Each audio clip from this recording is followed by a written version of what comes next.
Hey YouTube, welcome back to my channel. This is Nathan Daly. I am your law enforcement translator, you guys. I'm here to give you insight on all things law enforcement in this country, here to break down some of these difficult situations and have these conversations with you because no one else wants to, right? So listen, what's going on, you guys? I want to give a quick shout out to my subscribers. You guys, thank you so much for hanging with me, and all those who are new to this channel, please like, comment, share this content. Please subscribe. Would love to have you a part of this channel, a part of this journey as we expose and unveil and dive deeper into these issues. Listen, it's difficult conversations that we have over here, you guys. We don't shy away from the conversation, and I'm well prepared, well equipped, and well experienced to answer these difficult, problematic questions that I know a lot of us have. You guys, especially recently with all the craziness that's taken place involving law enforcement, you guys, listen, I'm on your side, right? I'm on the side of truth. I'm on the side of justice, and I'm on the side of transparency. There's no way around that. Also, you guys, if you see value in this channel, by all means, don't hesitate to donate. It goes a long way in supporting the growth of this channel. I have my CashApp and PayPal at the bottom. So what are we discussing in this video? We're going to be talking about Amir Locke. If you have not heard about him, we're going to talk about it. Unfortunately, Amir Locke lost his life during a police encounter, and it was unacceptable. Seems a little unjustified.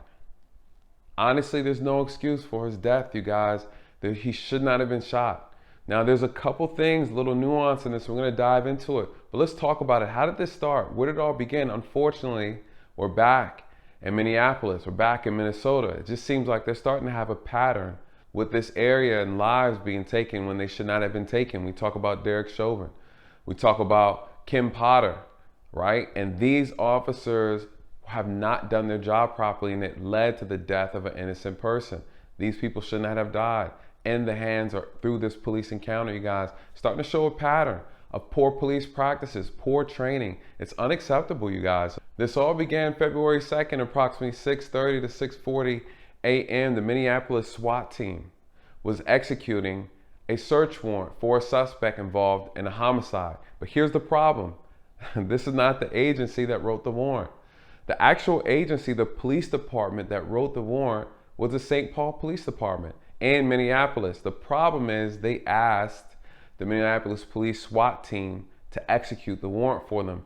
A lot of times that happens when you have an agency that's too small and they don't have enough officers, or they're so small that they actually don't have a SWAT team themselves to carry out high-risk search warrants. So, with that being said, who is the suspect that was on the warrant? We don't know. They haven't released it. The problem is the person who got shot, Amir Locke, was not the person they were looking for. So now the question is, how do we shoot someone in the house, and that's not the actual suspect who you're looking for?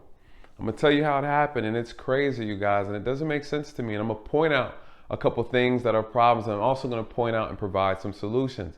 So what's going on? Minneapolis SWAT team, they go to Amir Locke's location. Now they're looking for a suspect in a homicide investigation.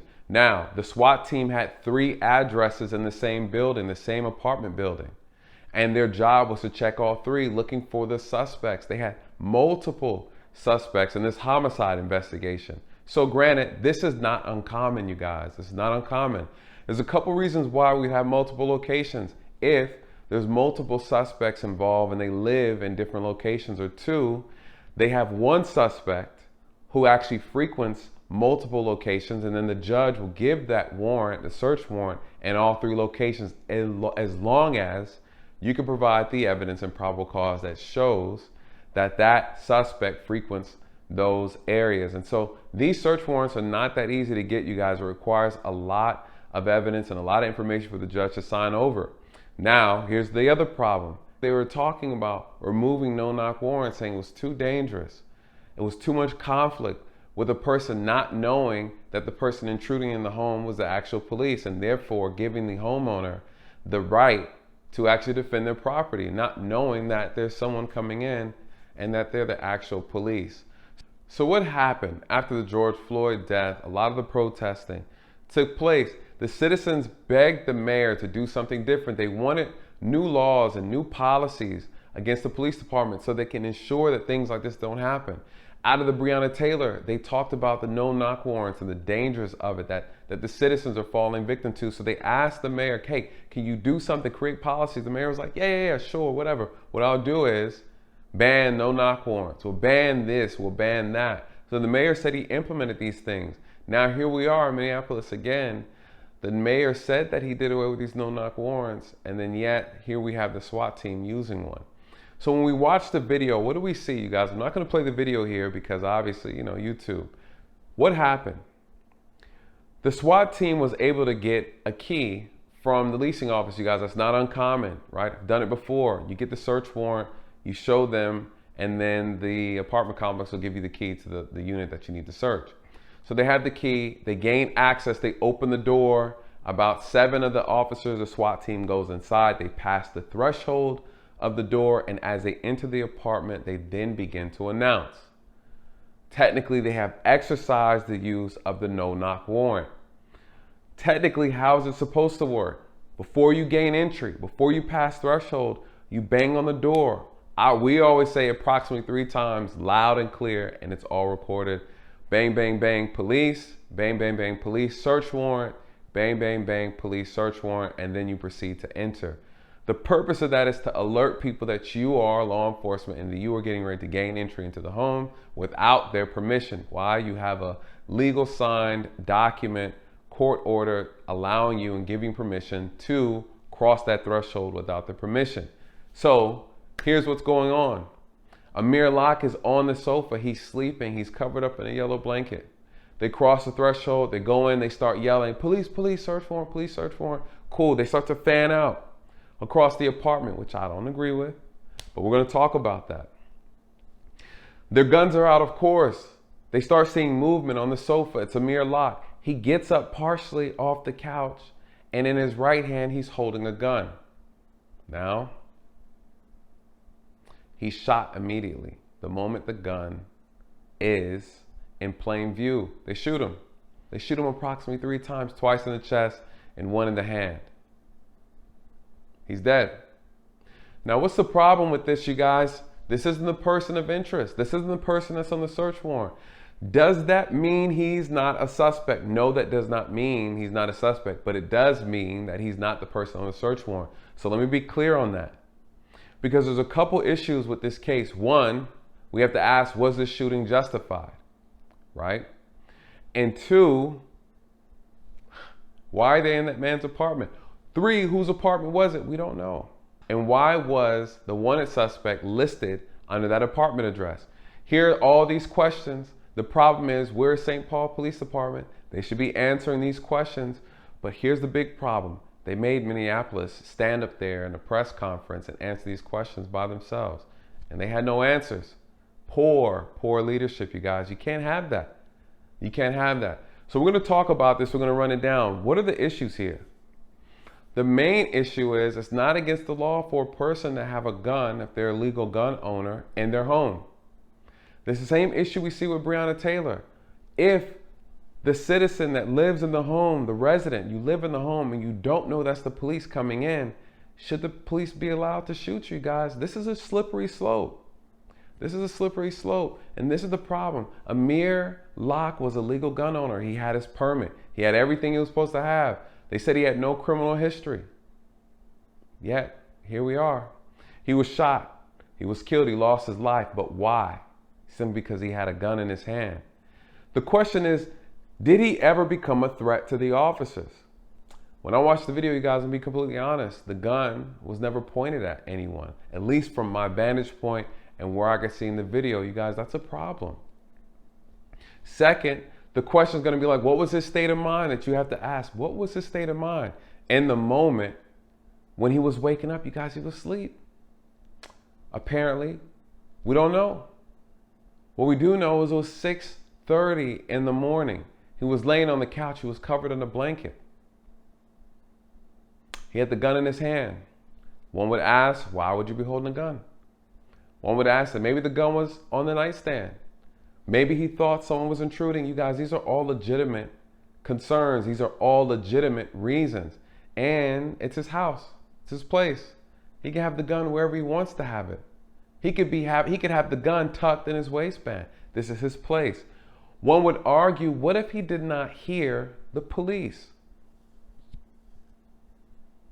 What if he doesn't commit any crimes? Why would he expect the police to be there? These are all legitimate questions, you guys. These are all legitimate questions that I would ask. I'm like, hey, I'm a law-abiding citizen. The last thing I would ever think is that the police will come through my door unannounced. So he was shot. Why was he shot? In law enforcement, we have these rules that we have to follow. Unfortunately, some don't do a good job at it. Now, the Supreme Court has already determined what are the elements needed for an officer to use deadly force.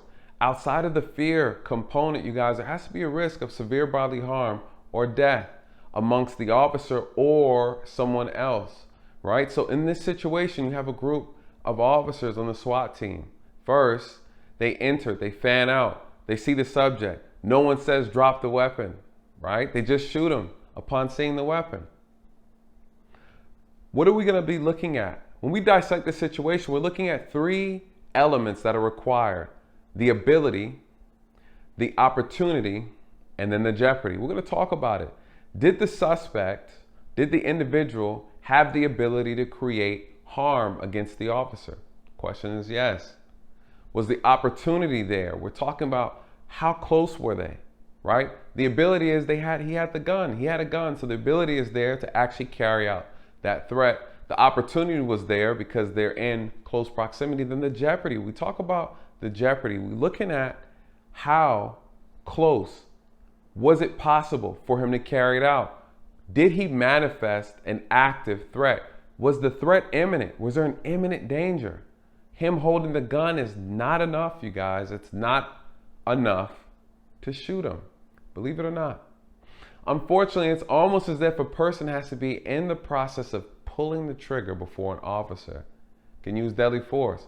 And it's probably going to end up turning out to be that way. The problem is everybody assesses a threat and the danger of a threat, an imminent danger of threat, differently.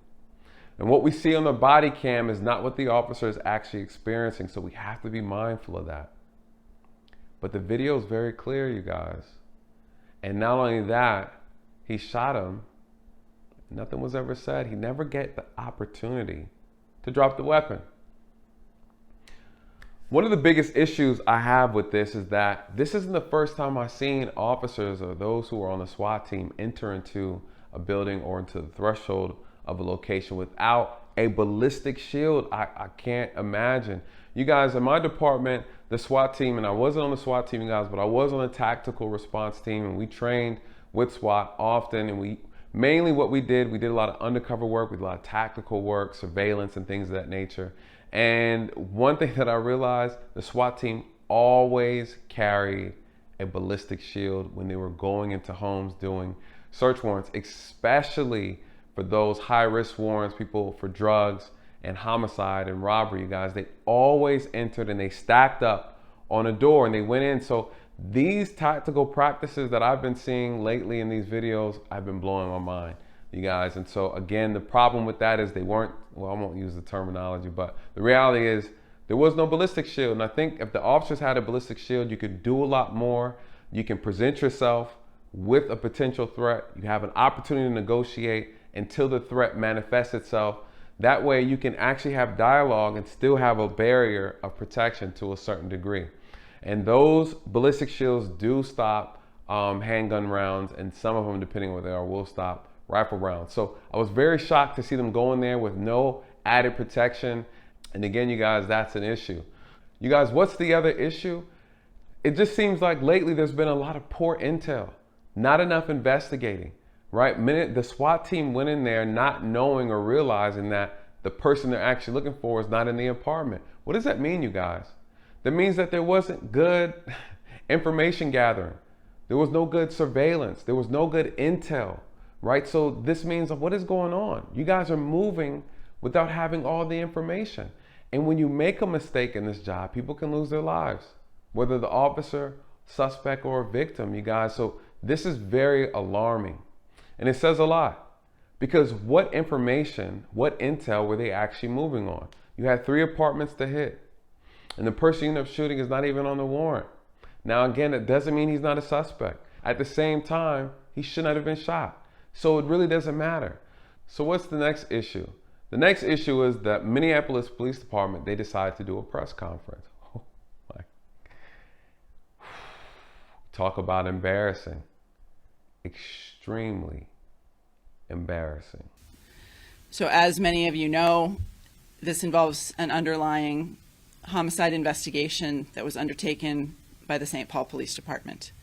Their investigation led them to identify several suspects and 3 locations in the city of Minneapolis. And they asked the Minneapolis Police Department SWAT team to execute the search warrant at 3 apartments in the building on Marquette. Both a no-knock and a knock search warrant were obtained for those locations so that the SWAT team could assess the circumstances and make the best possible decision about entry. As they proceeded toward the back of the apartment, as you saw in the video, there was a couch, and you can see that there's a form under a blanket or a comforter that begins to rise up. The officers were approaching. They were giving commands to show your hands, show your hands. And as they got close, you can see, along with an individual emerging from under the blanket, the barrel of a gun, which comes out from the blanket and becomes more fully exposed. That's the moment when the officer had to make a split-second decision to assess the circumstances and determine whether he felt like there was an articulable threat, that the threat was of imminent harm, great bodily harm or death, and that he needed to take action right then to protect himself and his partners. Ultimately, that decision of whether that threshold was met will be examined by the county attorney's office that reviews this case. The homicide investigation in St. Paul is ongoing. Mr. Locke was not named in the original search warrant, and so at this point it is unclear if or how he is connected to St. Paul's investigation. I cannot speak for the investigation in St. Paul because I don't have the facts of that case, but St. Paul is working to understand the evidence that they collected and the underlying facts of their homicide investigation, and I have been assured by Chief Axtell that they will make information public as soon as they have it available. Chief, defines threshold, because you can clearly see in the video that no words were spoken by those officers before they entered the door. Yesterday you said that they were loudly announcing their presence and knocking at the door before, but that didn't happen. We saw it all in the video. Right, so in the video, they open the door with the key and announce police search warrant before they enter the apartment. That's not true. If you go back and watch the video, they do not say until they cross the threshold of the door. It's just not true. I definitely encourage everyone to view the video and make that assessment for themselves. Chief, yesterday in your statement, you specifically articulated that he pointed the gun in the direction of the officers. You did not use that language just now. Can you point to specifically in the video where he points the gun at the officers? Yeah, so if you look at that still image, even though you don't see all of the officers, the involved officer was just outside the frame in the direction that that barrel is emerging from the blanket. But it looked to me as if that gun in Mr. Locke's hand was pointed toward the floor. And certainly when the county attorney's office reviews that case, they will be carefully examining all of those factors. We all know these events happen very rapidly, and as there's a gun emerging in your direction, you're forced to make a split-second decision about when it's a threat. Chief Huffman, no, hold on. Chief Huffman, no, do not. Okay, I'm not a threat. I don't have a gun. Okay, don't treat me like I'm a threat. This is what I would call the anatomy of a cover-up. This is unacceptable. I'm sorry, it is. We talked about the importance of transparency and accountability. And here, what we are seeing is business as usual. And you know this, Amelia. You know this, Jacob. I don't know how you guys slept that night. I couldn't sleep at night. Tears from a mother's perspective, thinking about what happened. I saw the picture of Amir. He looks like a boy. My son is 17 years old. He has slept on his friends' couches for sleepovers. So we cannot sit here and whitewash this and pretend that it's okay. This isn't what I signed up for. I understand if you're not comfortable having me continue to co-chair, that's your prerogative. I signed up to help bring recommendations because we're tired of being killed. We're tired of the cover-ups. We're tired of the excuses. And to hide behind the St. Paul Police Department, the deadliest police force in the state of Minnesota, is unacceptable. You all had no business agreeing to carry out a warrant, and now you're claiming that's part of their investigation. You don't know. Well, why the hell did you all sign up to do this in the first place?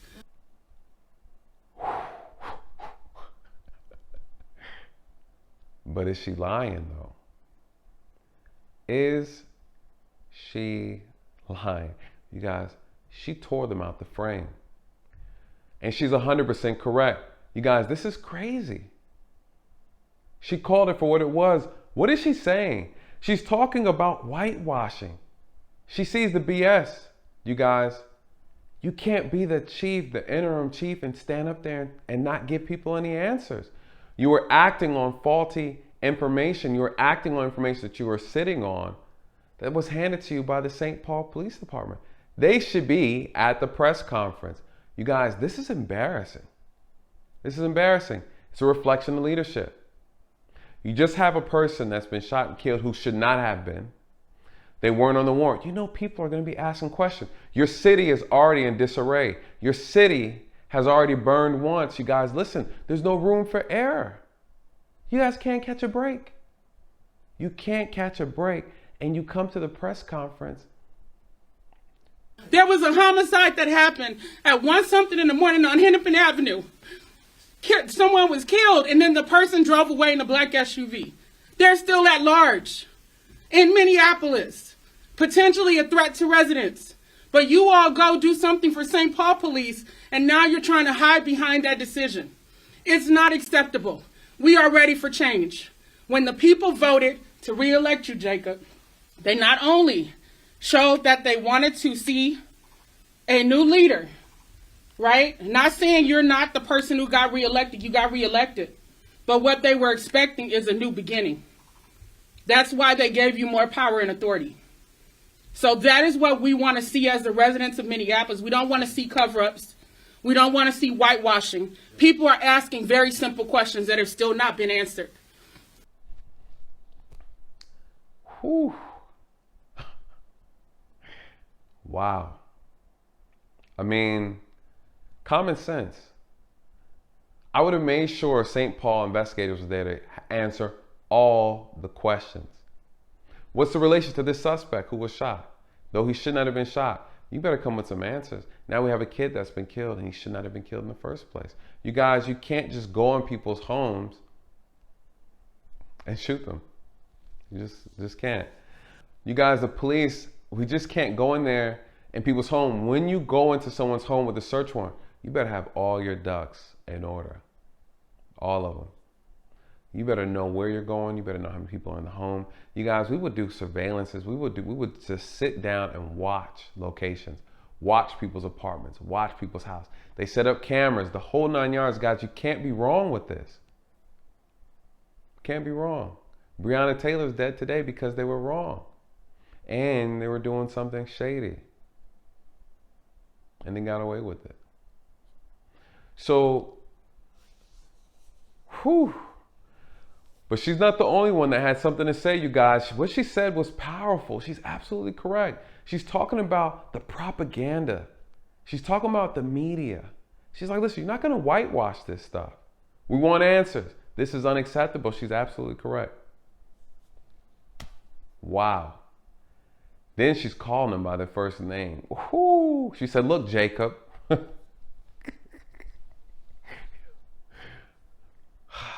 The mayor, man. She said, we gave you more power. You're not even doing what you said you're going to do.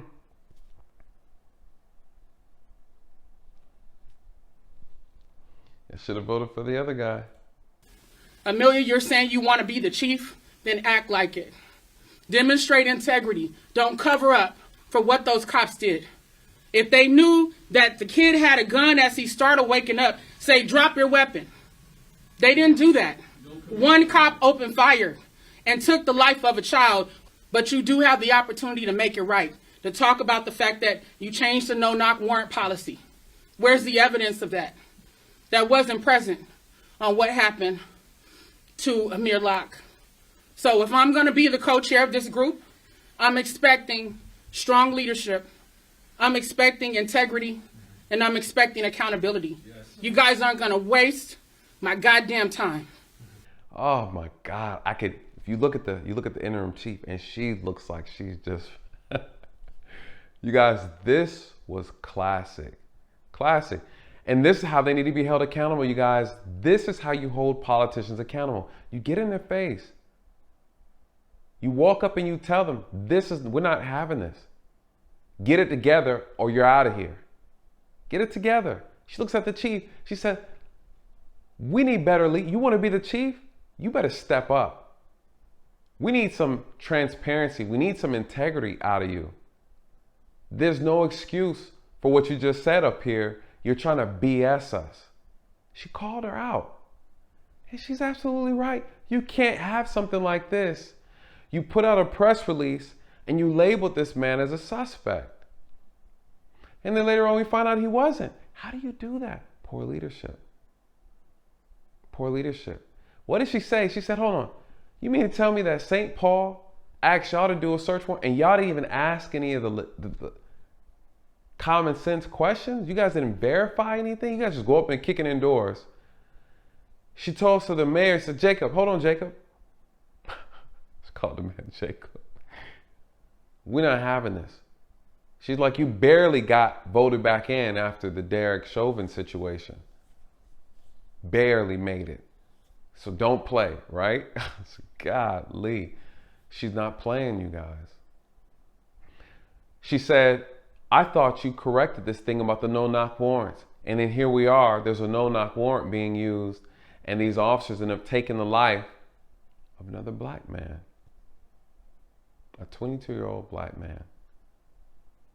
You guys, this is how you hold people in leadership, people in power, accountable. You guys, we are the people. We hold the power. You guys, listen, the only power these people have is the power that you give them. So when you sit back and you don't show up, when you don't vote, when you don't pay attention to what's going on, when you don't hold them accountable, you guys, you're just as much to blame. She walked up there and handled business. She handled business. Whew. She wasn't the only one. As fast as I can. You saw what happened just now when I asked about why they released those pictures of his gun, though they never made an allegation that he fired it. And you can clearly see in the video that it was never fired. In fact, he never even pointed it at an officer. But yet they will not answer the question of why they released that sensationalistic, demonizing picture. But yet they did not release anything about the officer except his name until finally now. And they certainly did not release a picture of his gun. Wouldn't that be more relevant to news media? That was the gun that was fired. Why would they release a picture of this man's gun? What was the sole purpose of that? Well, we know what it was. It was sensationalistic demonization of a victim of police murder. Plain and simple. And I'm disgusted by it. I'm disgusted by the fact that these elected officials and appointed officials cannot actually answer a simple question. And yet they ran away. Time's up. Ran away without ever answering that question. There was not one legitimate reason for releasing that picture. It was about associating a man with a gun to try to create a narrative to justify what the police did. That is what happened here tonight. That's what happened when they released that yesterday. It is reprehensible. It is disgusting. We are not tolerating it as a community any longer. Yo, she scooted up there real quick and she kept it real, you guys. What are we saying? What is she talking about? She's talking about the press release.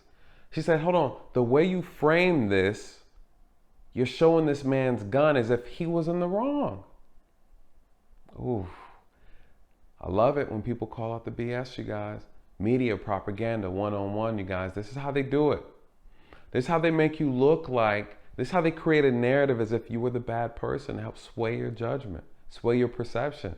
Very tricky. But this is the media's good at it. They're skilled in the art of mental warfare, you guys, psychological warfare. They know what they're doing. This woman calls them out and she says, look, this is BS. Why did you show his gun? Why was it necessary? He never fired his weapon. Now, I understand why they did it, right? They want to justify why the officer shot. They're going to say, hey, this is the proof that he had a gun that he never pointed at any officer. Officers might say, well, shoot, well, do we wait till we get the guns pointed at us? Did you ever tell him to drop it? Did you ever tell him to drop the gun? You know, I think when we're doing these search warrants, when we're going into homes, it's almost like we have to now start teaching officers that you got to be considerate in the event you come across someone who doesn't know that you're there, because they have a right to defend their home. Now this is going to become the legal justification for a lot of suspects now. But again, unfortunately, as officers, when we mess up or we continue to mess up, we end up losing ground. We end up losing a lot of power, because then society, the citizens, start to think that we don't deserve the amount of power that was given to enforce these laws. I mean, you can't be mad, right? You can't really be mad. Honestly, when I think about it, I'm like, the more we keep messing up, they're going to take more and more tools away from us. Because what does it look like? Hey, you're not responsible enough to use this level of power. You're not responsible to have 18 bullets in your gun. Now we're going to give you 5. Make it work. Because last time we gave y'all 30, y'all dumped all 30 into a house. Breonna Taylor. Right? So this is the reality. I mean, I'm not mad. I think that's what's really going to happen. You know, that's what's going to happen. So she brought up a good point. But what happened? They walked out. They walked out. Killed him. Why have you not released that information? You know, this man did not shoot anyone. He did not discharge his weapon. Why did you release his gun? That was a disgusting vilification of this man. That is inexcusable. It is utterly disgusting that you would release a picture of his gun, even though he never fired his weapon. And you know he didn't fire his weapon because you had both seen the video. This is the kind of lack of transparency that Nikita is exactly talking about.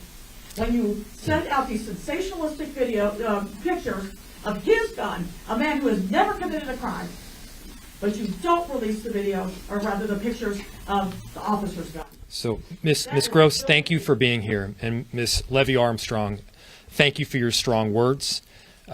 You acknowledged and rightfully pointed out that at this moment in time, we need accountability, we need leadership, and we need transparency. It goes on to getting the necessary facts of the case, and I know, speaking from experience, that there is an ongoing tension between getting things out quickly and getting things right. We want to get things right. We want to, excuse me, we want to gather the necessary evidence to make sure that we are not telling you something that is inaccurate now, only to correct it a day later. Why was Amir Locke referred to as a suspect? And so I'm going to ask... Why was Amir Locke referred to as a suspect in the MPD's press release? That's right. I don't know. So can you speak And to again, that? why was his gun pictures released? So, but we could do one question at a time. We do want to answer the questions, but I would also prefer just to one question at a time. To your question, I do not know. Does the chief know? Can the chief answer that question? Go ahead. So yesterday, at the time that we were putting out the press release, we didn't have as much information as we have now, of course. And so it's unclear, it was certainly unclear yesterday, but it remains unclear if or how Mr. Locke is connected to St. Paul's investigation. And more information will be coming as St. Paul digs further into the case. Why did you refer to him as a suspect in a press release If you didn't know. if you That's didn't all the know? time we have, everyone. Let's call it. No. Was anyone apprehended as part of this? Also, When will you release the search warrant? how is walking out of a press conference transparency? You are a murderer! You owe us answers. This is a shame. This is what we have been fighting against. This is what we've been fighting against since George Floyd was killed. Running away from accountability and transparency. This is shame. Residents or people in Minneapolis need to know this cannot continue. They killed a young man who was sleeping. He did not even have a chance. And for a lot of the media already shared the one where he had the gun holding it. You know, if you are anybody who's a gun owner, that if your finger is out, you are preparing, but you are not ready to fire because you don't even know who's in front of you. That's right. This young man did not have a chance. This was Breonna Taylor in Minneapolis, and even worse. And the mayor and the chief are running away from questions. I have to say it. I have to say it. Wow. Wow. Can you imagine? Those are your leaders? Yikes. They walked out in the middle of the press conference. You can't take the heat. You guys, you got to hold these people accountable. This is what it looks like. This is what it looks like, man. You have to hold people accountable. Listen, you can't walk out of a press conference. You cannot walk out of a press conference. Oh, they were heated. What you saw right there were bruised egos. You saw egos being bruised. When she walked up there and she checked both of them, what she called? She called them by their first name. She looked past their titles. Their titles don't mean nothing. We are the people. You are the servants. You are here to serve us. And you're failing. You're failing. You guys, you got to hold them accountable. This is how you do it. Do it on live television, respectfully, professionally, but do it where everybody can see it. They couldn't handle it. They could not handle it, and they walked out, you guys. Yikes. Incompetent leadership. This is what it looks like. Not living up to the promises that you said because there were a bunch of BS to begin with, you guys. This is who you voted for. Woo! Minneapolis, man, you guys are going through it, man. Tragic loss for Amir Locke. Very tragic, very unfortunate, you guys. And again, now I'm going to speak to you from the other side of the fence. I got to keep it real. What are we going to look at? Amir Locke. What's the situation, you guys? His address was listed as a potential target on this search warrant. He shouldn't have died. But what are we looking at? There's some type of affiliation going on in this murder investigation. Unfortunately, St. Paul Police Department is nowhere to be found. They haven't released anything in regards to this shooting, which is ridiculous. What did they say when they got there? They said when they searched his apartment, they did find clues linking to the homicide. Now, they could just be saying that at this point. We just don't know. But again, we also have to take in mind that they didn't just get this address out of thin air. So there's a connection there some way, somehow. To what extent, we don't know. We have to keep an open mind. Unfortunately, the city is going to be sued again. We don't even know if there's going to be a city after this. They've been sued so much. My God. They might as well just take this city off the map, change the state's name, change the city name, and get rid of all of that and start over. The whole department probably needs a whole clean out, you guys. It is unfortunate. Anyways, you guys, that's it for this video. Let me know your thoughts. Please put them in the comment section if you have questions. I would love to hear what you think. We'll wait and stand by until we get more information. Jeez, this thing is going to be a nightmare. Again, tragic loss for the family. You guys, please keep them in your prayers. And it's just more things that we need to talk about and how we need to address this police issue. Listen, you guys, this Wednesday, I'm going to be having a show. We're going to be talking about police and police reform in the Black community, guys. You don't want to miss this. It's going to be a live stream episode where you guys can call in and ask questions. I will be having a guest, Sharice Lane, phenomenal speaker. She has some great knowledge, a young Black woman who is doing a lot of great things, and she's looking to be a political commentator. And so I'm going to have her on the channel. We're going to have some very, very good conversations, guys. So stay tuned and look out for that. I will post in the community tab. It will be a live stream this Wednesday at 7 p.m. Eastern Standard Time. You don't want to miss it. And again, you guys, thank you so much. Like, comment, share, and subscribe, you guys. With that, good night and God bless.